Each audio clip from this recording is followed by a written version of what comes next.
Olá, me chamo Andréa Mazarém, sou formada em psicologia, tenho especialização em administração de pessoas e trabalho há mais de 25 anos focada em desenvolvimento comportamental. Sou professora universitária e atuo como mentora e coach de executivos, carreira e times. Estamos iniciando a nossa videoaula do projeto online X to the Future, realizado pela Expertise. Sejam todos bem-vindos. Se você ainda não se inscreveu no site, inscreva-se acessando www.xtothefuture.com.br e cadastre-se para obter o material dos exercícios práticos que iremos trabalhar agora na nossa videoaula. O nosso tema é presença, condição para uma liderança efetiva. Não é de hoje que estamos vivendo em um cenário de grandes transformações e de muitas incertezas. E esse cenário tem um forte impacto nas organizações, mas também desafia ainda mais os líderes. Quando estamos conectados, atentos às necessidades e à mudança e percebemos como isso nos impacta no dia a dia, estamos na presença. E como se dá o estado de presença? Presença é o nosso funcionamento para lidar de forma efetiva com o que está acontecendo aqui e agora. É ter competência no papel requerido como líder neste exato momento. A presença ela pode ser exercitada, praticada e, como eu gosto de dizer, ela pode ser musculada, a gente pode muscular a presença. Então, o que é preciso para estar presente? Eu vou trazer aqui algumas ideias, conceitos e modelos de 4 componentes essenciais para estarmos no estado de presença e ter um funcionamento efetivo no papel requerido. O primeiro componente é autopercepção, buscando a sintonia e a coerência do que pensamos, sentimos e agimos. Autopercepção tem tudo a ver com autoconhecimento, que é focado principalmente em reconhecer as minhas fortalezas, quais as competências que eu sou forte, que eu faço muito bem, e usá-las conscientemente a meu favor, e também ter consciência das minhas fraquezas. O que eu preciso desenvolver ou potencializar? É preciso reconhecê-las no mesmo grau de importância. Também o que é super importante é identificar os nossos padrões de comportamento. O que significa, padrões de comportamento? É quando nós nos comportamos sempre da mesma forma em situações completamente diferentes. Padrão é o nosso jeitão recorrente de se comportar. Vou dar um exemplo aí. Não saber dizer não em diversas situações, ter que fazer tudo certinho, ser perfeito, a Joaninha do pezinho perfeito, agir por impulso, procrastinar, precisar ser desafiado para se motivar e agir. Aqui no padrão não tem certo nem errado, somente temos que analisar se esse padrão está sendo útil neste momento. É útil usar esse padrão no meu papel? Esse padrão me ajuda ou me atrapalha? Reconhecendo o meu padrão, eu tenho condições de fazer escolhas e ajustar, fazer pequenos ajustes para funcionar melhor. Para aprofundar um pouco mais o autoconhecimento, eu trago agora para nós explorarmos um modelo da análise transacional, que é a posição existencial. A posição existencial é uma teoria criada por Eric Berne. Tem a ver como eu me percebo, como percebo os outros e como percebo o mundo, a vida. Essa percepção influencia os nossos relacionamentos e as nossas atitudes frente aos acontecimentos. É uma decisão tomada muito cedo na vida, quando criança, onde definimos qual é o significado da nossa existência, por isso, posição existencial. Algumas pessoas decidem que são ok e que terão uma boa vida, mas outras decidem que não são ok e que fracassarão de alguma forma. Por isso, muitos chamam este modelo de okeidade, porque é focado, se eu me percebo como ok e se percebo o outro como ok. Eu vou apresentar esse modelo da análise transacional de uma forma bem simplificada. Se você deseja aprofundar um pouco mais, eu deixei um referencial teórico no site. Eu vou apresentar aqui as 4 posições existenciais e gostaria que você se imaginasse, olhando por 4 janelas que definem as 4 posições existenciais. A primeira janela é eu não estou ok e você não está ok, graficamente simbolizada como menos, menos. Algumas características dessa posição. A pessoa tem um comportamento mais passivo, se vê como prisioneiro da situação.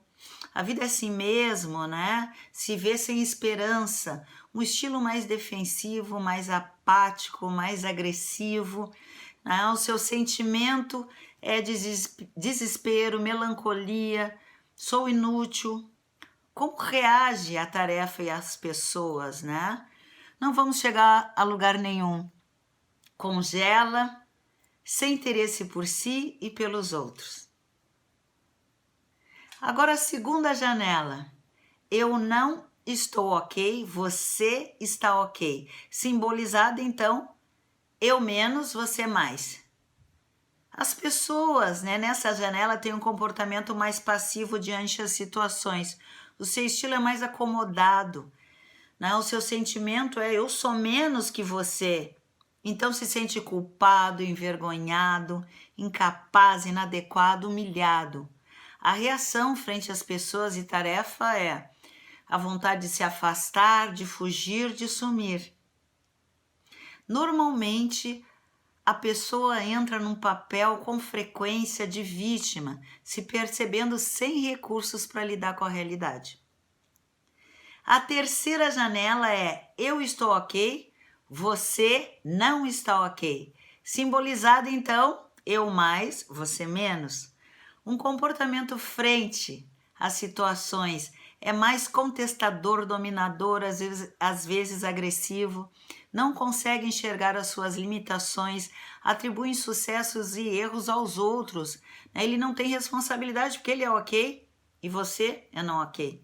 O seu estilo é mais controlador, persuasivo, faz cumprir ordens. As suas emoções mais predominantemente são irritação e raiva. A relação com as pessoas, quer livrar-se de quem é menos, briga, quer brigar. A pessoa que tem esta percepção nesta posição se defende muito para não se sentir não ok.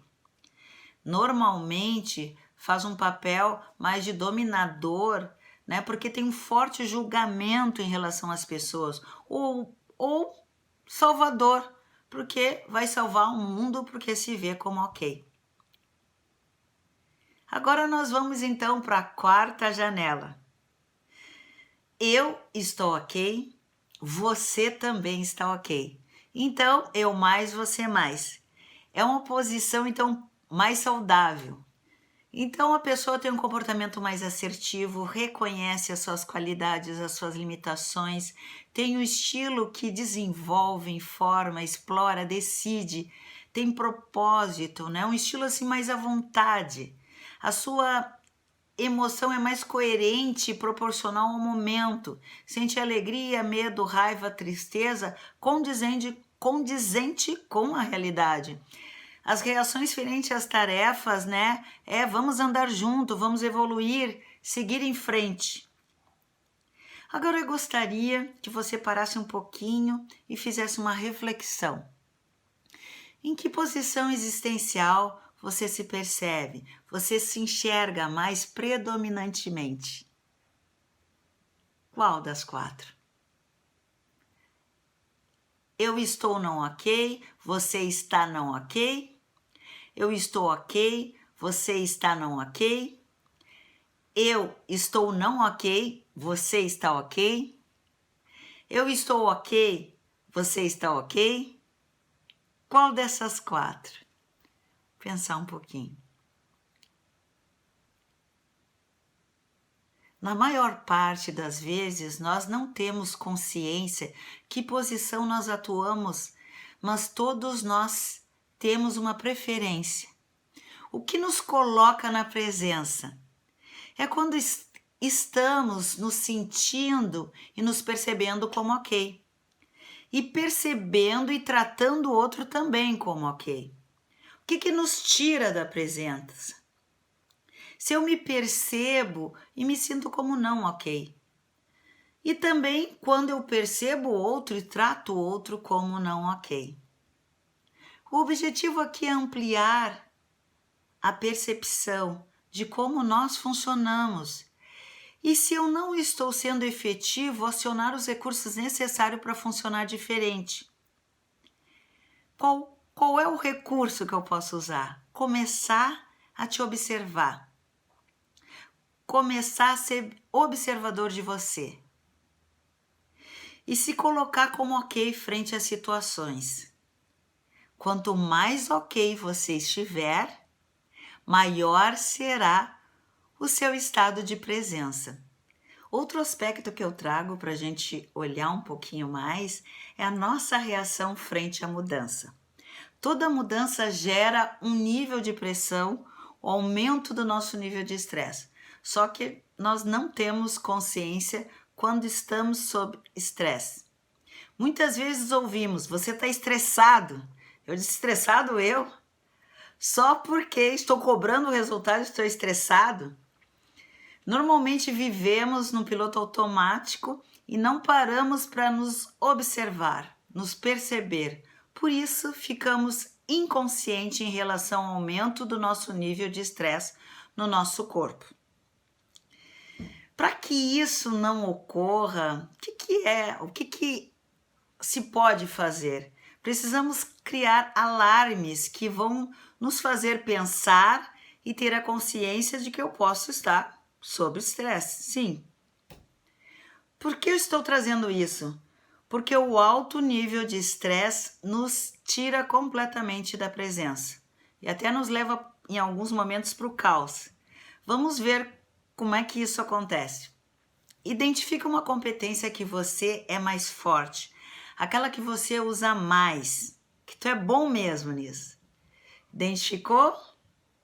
Diante de uma pressão a alto nível de estresse, começamos a usar essa competência de uma forma intensa e muito frequente.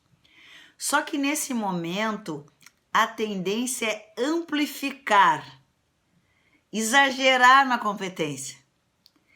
Se você exagera nessa competência e usa ela demais, desproporcionalmente à realidade, o que acontece? O que pode acontecer?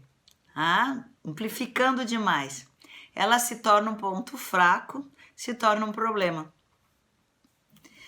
E o nosso é um mecanismo de defesa nosso, né? Se eu tenho uma competência e eu sei muito bem fazer ela, quando estou sob pressão, sob estresse, o meu cérebro manda, pega essa competência e faça mais. E eu abuso dela, usando ela demais até para poder me defender. Vou colocar um exemplo disso, né? Como é que isso ocorre? Uma pessoa me disse que a sua melhor competência, seu ponto mais forte é a capacidade analítica. E aí eu perguntei, e se você começa a usar essa competência com uma intensidade e uma frequência muito alta, o que você escuta? O que dizem para você? O que as pessoas falam para você que te deixa assim até meio desconfortável, né? E o que ele me disse? Você é muito chato quando interrompe toda hora. Você é muito cri-cri. Não deixa a conversa andar, não deixa a reunião andar. Fica muito crítico. Fica atento a detalhes que não são importantes. Começa a perguntar demais, né? Quer saber muita coisa. Então isso é o que acontece quando você amplifica a tua capacidade analítica, né? Você está fazendo o que você melhor sabia fazer. E você sabe que funciona. Só que neste momento, quando os teus colegas dizem isso, você está exagerando na dose e deixou de funcionar, fica disfuncional. Só que você não percebe. Então, o que esse exemplo, né, nos ajuda? Esse exemplo nos mostra quando as pessoas dizem que você está estressado, que está atropelando todo mundo, que está tirando os cadernos, né? Eu gosto de dizer, está tirando os cadernos com a emoção que já não controla mais, né? É impaciente. Isso provavelmente são alarmes para você checar que você está aumentando demais o volume da tua competência. E ela deixou de ser uma competência e passa a ser um problema. Né? E você fica ali muito disfuncional. Tá? Realmente deixou de funcionar.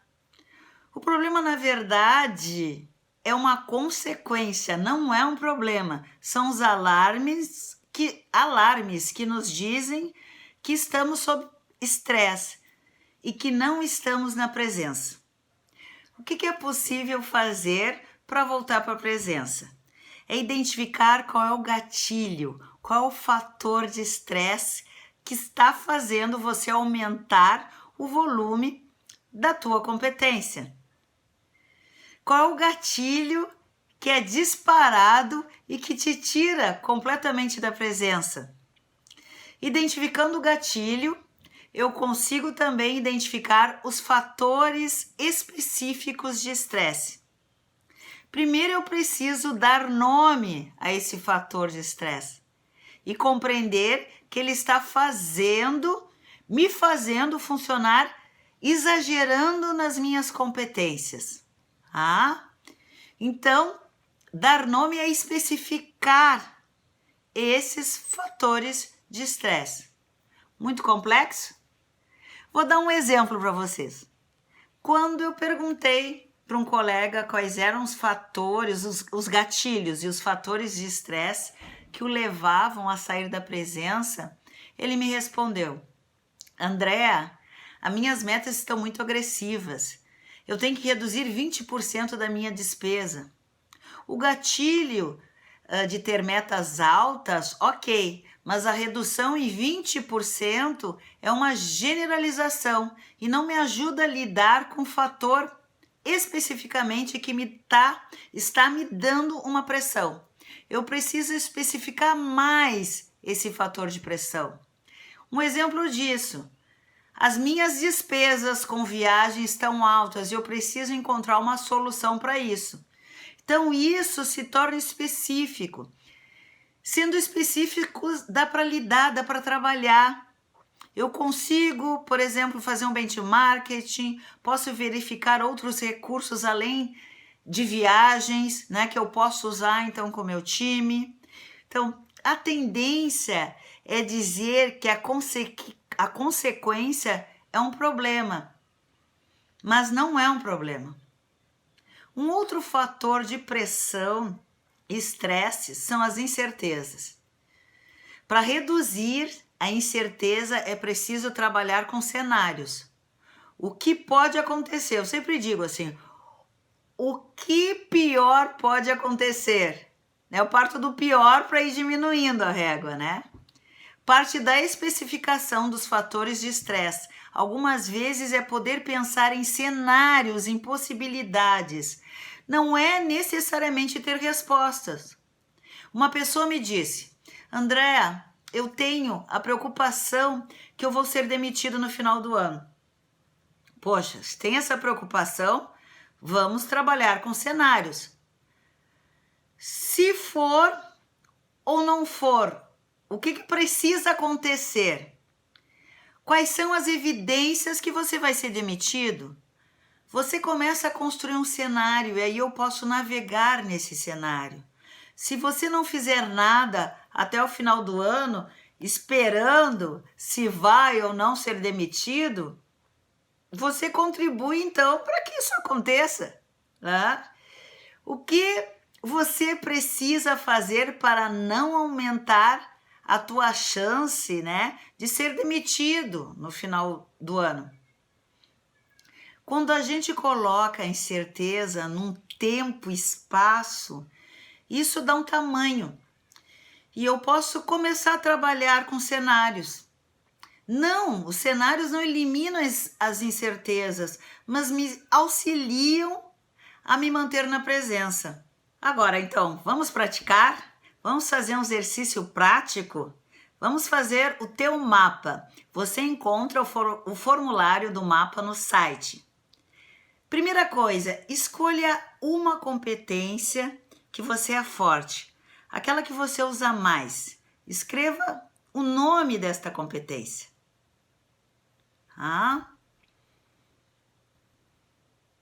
Identificou?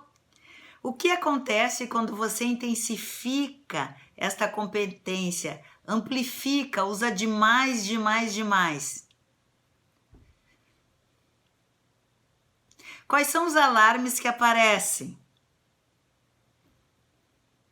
Identifique o gatilho que dispara. Identificando o gatilho, qual fator de estresse específico? Especificar bem. Como eu lido com essa pressão, com esse fator? Faz um plano de ação. Que informação eu preciso para lidar com esse fator específico de estresse? Que tipo de recurso, apoio, suporte eu preciso para lidar com esse fator? E aí está pronto o teu mapa. Espero que esse mapa te possibilite voltar para a presença e usar as tuas competências de forma apropriada e efetiva. Então, agora, para concluir o componente da autopercepção, o que é importante cuidar? Reconhecer fortalezas e fraquezas, identificar padrões, observar-se, se manter ok, aceitar as imperfeições, perceber os alarmes, identificar os gatilhos, nomear os fatores específicos de estresse. Então, tudo isso nos ajuda a ter coerência e sintonia do que pensamos, sentimos e agimos e permanecer na presença. Agora vamos entrar no componente 2, né, que é a percepção que eu tenho do outro. Do que o outro fala, como ele se expressa. Aqui nós podemos usar o modelo da oquidade, da posição existencial. Eu posso perceber que a pessoa que está na minha frente não está ok. Mas eu, com a minha autopercepção bem adequada, enxergo, e estou na presença, né? Enxergo e trato essa pessoa no modelo mais, eu ok, você ok. Eu posso enxergar essa pessoa momentaneamente disfuncional, mas convido ela para vir para a presença, tratando ela como mais, eu ok e você ok. A percepção que eu tenho do outro tem muito a ver com a curiosidade pelo outro. Um jeito genuíno de querer entender o que o outro está trazendo, o que ele está falando, como é que ele está se sentindo, as suas emoções, o seu comportamento, colocando até o nosso preconceito bem de lado, sem julgamento, sem interpretação. Na maior parte das vezes, tiramos conclusões daquilo que observamos, condicionado a nossas crenças, né, a valores e histórias de vida, conforme até o nosso quadro de referência. Esse é um exercício, observar sem interpretar, sem juízo de valor. Aumenta muito a possibilidade de conexão com o outro e aumentando o nosso estado de presença. Faz sentido para você? Vamos para o terceiro componente que sustenta o estado de presença, que é a percepção do relacionamento. É sobre o impacto que eu causo no outro e o impacto que o outro causa em mim. E como eu construo essa relação. Considerando que nós cocriamos a realidade. Cocriar é criar junto. Se ela está boa, se está como você gostaria, você teve contribuição. Responsabilidade em criar essa realidade. Se ela está ruim, não está como você deseja, gostaria que fosse, você também tem contribuição, responsabilidade em criar esta realidade. Nós temos a tendência de fazer o quê? De terceirizar. A culpa não é minha, é do meu gestor, do gestor da outra área, da minha equipe, né? Do meu colega, do setor X, do fornecedor Y. E quando eu aprendi este conceito, para mim foi assim um divisor de águas. Se responsabilizar pelo que está acontecendo, pela realidade, é um papo de gente grande. Ninguém tem o poder de criar uma realidade sozinho. Então, quando tem mais de, tem uma pessoa na minha frente, a gente já cocria essa realidade. Faz sentido para você? Através da autopercepção e o que eu observo no outro e o que eu desejo modificar nesta relação. Quando eu tenho consciência do que é meu e do que é do outro, eu construo uma relação onde eu estou suficientemente seguro. Eu me sinto seguro, porque eu estou ok. Convido o outro para também ficar seguro, o outro também estar ok. A partir da minha autopercepção e a percepção que eu tenho do outro, eu escolho como agir, tornando possível contribuir para a segurança na relação estabelecida, através de ações de cuidado, respeito pelas minhas vulnerabilidades e pelas vulnerabilidades do outro, aumentando o estado de presença. Vamos para o quarto e último componente que nos ajuda a estar em estado de presença. É a percepção do contexto. A percepção do contexto tem a ver com o que eu enxergo concretamente no ambiente, mas também o que está em torno das relações entre as pessoas. As distâncias entre as pessoas, quem é próximo de quem está próximo de mim, quando eu estou mais próximo da minha figura de autoridade. Então, isso faz com que cada um se comporte com a representação, com a imagem que cria deste contexto, do que enxerga.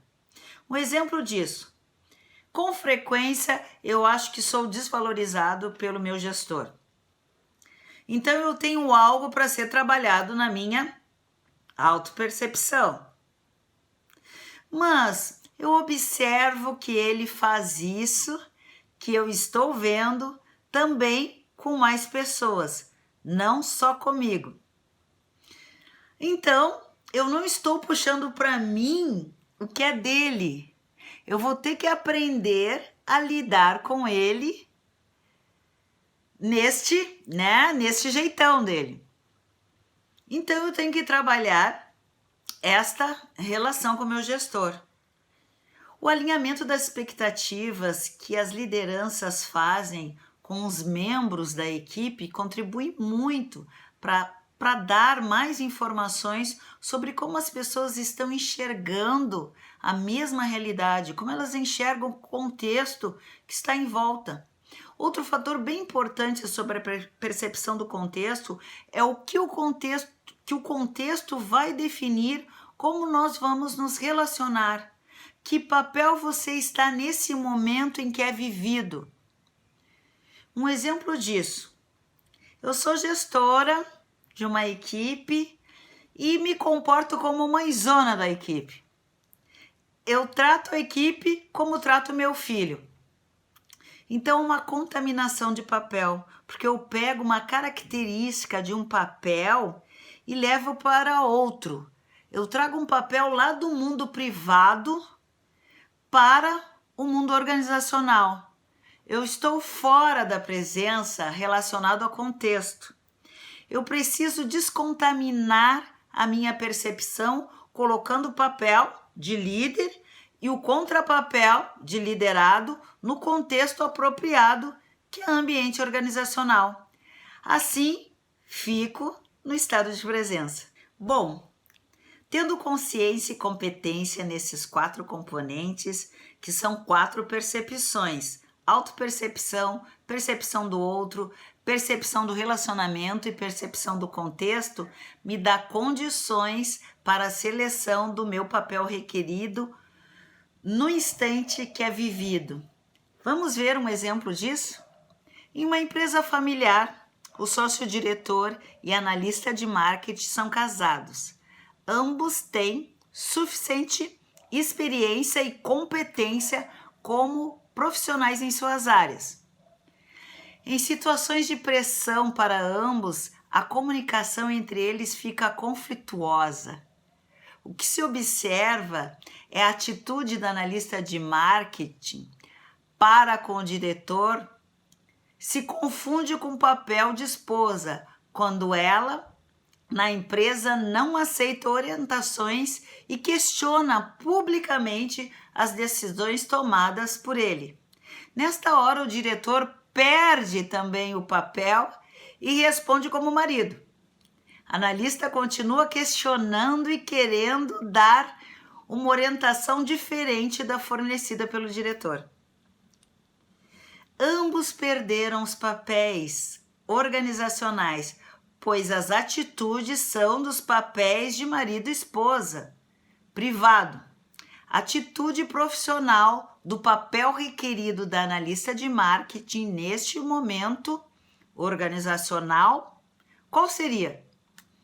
De trazer informações, dar sugestões, fazer recomendações, de cooperar com a tomada de decisão do diretor. Mas isso não acontece. Houve uma contaminação dos papéis privados para os papéis organizacionais. Se o diretor tivesse suficiente integração com as 4 percepções, a manutenção do papel de diretor teria dado limites e estímulos para a analista de marketing permanecer no seu papel. Com isso, eles estariam os dois na presença. O que concluímos? A importância da consistência e integração, da autopercepção, da percepção do outro, da percepção do relacionamento e também da percepção do contexto, que dará consistência e sustentação para a seleção do papel requerido. A integração, ela pode acontecer por qualquer uma das percepções, mas elas andam juntas. Eu posso perceber em um determinado momento que eu estou me misturando com o meu cliente, por exemplo. E quando eu percebo isso, eu ajusto a minha autopercepção, que impacta nas outras percepções, e eu volto para a presença. Eu posso perceber que eu estou funcionando com o meu CEO como se ele fosse meu pai. Percebendo isso, eu me dou conta, recupero meu papel, alinho as outras percepções e me mantenho na presença. Ou eu posso perceber que convidei o meu time para fazer um happy hour, e aí eu estou lá no happy hour dando uma aula sobre o nosso novo projeto que a empresa, está lançando. O contexto está errado. Eu estou no happy hour com o time, olhar para o contexto. Então, a integração acontece pela percepção que temos consciência. Quando você adquire a consciência em uma das percepções, as outras logo já são impactadas. Não tem uma sequência, mas a autopercepção, através do autoconhecimento, é que dá uma boa base para manter a presença, para eu enxergar o outro, para eu construir um relacionamento seguro e confiável dentro de um contexto e selecionar o papel requerido para ser efetivo agora, nesse momento. Vamos praticar? Numa visão de helicóptero, observando a tua atuação como líder, para potencializar o teu estado de presença, estar competente no teu papel, o que você precisa trabalhar mais? Autopercepção, percepção do outro, percepção da relação ou percepção do contexto? Analise, reflita. Com isso, fechamos a nossa videoaula. O resumo desta videoaula e os exercícios práticos estão sendo disponíveis através do cadastramento pelo site. Se você ainda não se inscreveu, inscreva-se acessando www.x2future.com.br. Cadastre para o material. Quero agradecer a participação de todos vocês. Foi um enorme prazer compartilhar esse conteúdo sobre presença tão importante para o papel da liderança. Um forte abraço e até a próxima!